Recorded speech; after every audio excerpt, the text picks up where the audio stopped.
Bismillahirrahmanirrahim. Assalamualaikum warahmatullahi wabarakatuh. Perkenalkan, nama saya Selda Mona Aprita, NIM E 2019-2081 dari kelompok 5 sekaligus pemateri terakhir.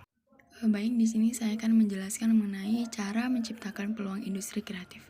Untuk memenangkan persaingan, maka para usahawan harus memiliki daya kreativitas yang tinggi. Kreativitas yang tinggi tersebut adalah kemampuan wirausahawan dalam menambahkan nilai guna atau manfaat pada suatu produk dan menjaga suatu produk tersebut dengan memperhatikan apa yang sedang laku di pasaran. Nah, ada beberapa strategi untuk mendapatkan ide bisnis. Yang pertama yaitu minat, di mana apa yang benar-benar kita ingin lakukan dan mengajarkan baik buruk yang mungkin akan muncul saat memulai bisnis. Yang kedua yaitu motivasi. Selain untuk mendapatkan uang, maka sebaiknya kita mencari motivasi lain agar hal tersebut membuat kita lebih mudah bertahan dan dapat melewati segalanya. Yang ketiga yaitu side job. Memiliki pekerjaan sampingan tak hanya membuat Anda menjalankan sebuah bisnis baru dengan risiko kecil, tapi juga sekaligus sebagai rencana cadangan jika suatu saat Anda bermasalah dengan pekerjaan Anda. Yang keempat yaitu jangan menjual barang yang sama. Anda sebaiknya tidak menjual produk yang sama dengan apa yang diproduksi oleh perusahaan Anda. Yang kelima yaitu memanfaatkan teknologi, di mana seperti kita ketahui bahwasannya kita hidup di zaman yang canggih, maka dengan adanya teknologi tersebut kita bisa memasarkan produk kita di contohnya seperti di Instagram, Twitter, Facebook, dan lain sebagainya. Yang keenam yaitu tambah teman. Yang keenam ini masih berhubungan dengan memanfaatkan teknologi, di mana pemasaran melalui blog dan internet seringkali berfokus pada pentingnya membangun satu merek untuk menggalang hubungan yang erat antara Anda dan pelanggan. Namun, yang paling penting adalah berapa jumlah uang yang bisa Anda dapatkan dari pengunjung blog tersebut. Yang ketujuh yaitu berhenti berencana dan bergeraklah.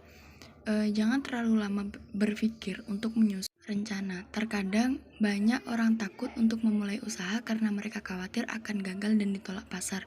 Yang ke-8 yaitu optimis. Keyakinan untuk berhasil dalam bisnis adalah hal yang sangat penting karena berguna untuk memacu semangat Anda menghadapi setiap tantangan. Yang terakhir yaitu menikmati hasil kerja keras Anda. Tak ada salahnya ketika bisnis Anda sudah membuahkan hasil, Anda sedikit menikmati liburan. Anda juga bisa menikmati pekerjaan Anda dengan cara mengatur sendiri semua bisnis Anda dibandingkan saat Anda menjadi pekerja. Hal yang berikutnya saya akan menjelaskan mengenai mampu menciptakan peluang industri melalui industri kreatif. Industri kreatif sangat responsif terhadap fenomena-fenomena sosial konsumen.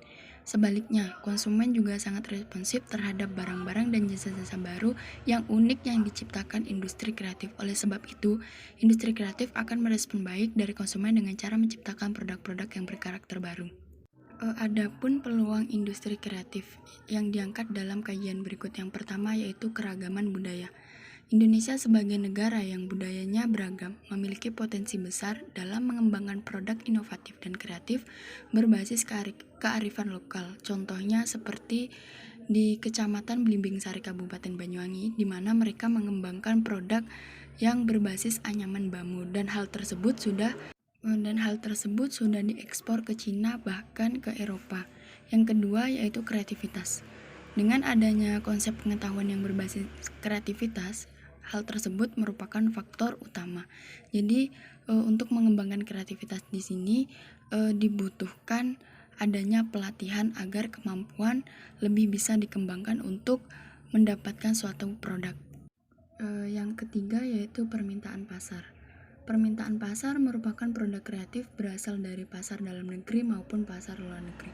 Seperti yang kita ketahui bahasanya semakin tinggi permintaan pasar maka semakin tinggi pula harga. Yang keempat yaitu infrastruktur. Pengembangan infrastruktur ke wilayah Indonesia Timur dan pengembangan wilayah terpencil merupakan peluang bermunculnya usaha kreatif yang bersumber dari masyarakat. Nah, dengan pengembangan infrastruktur ini secara tidak langsung dapat memudahkan mobilitas barang dan jasa yang nantinya akan melahirkan perdagangan internasional. Mungkin hanya itu yang dapat saya sampaikan, kurang lebihnya mohon maaf. Wassalamualaikum warahmatullahi wabarakatuh.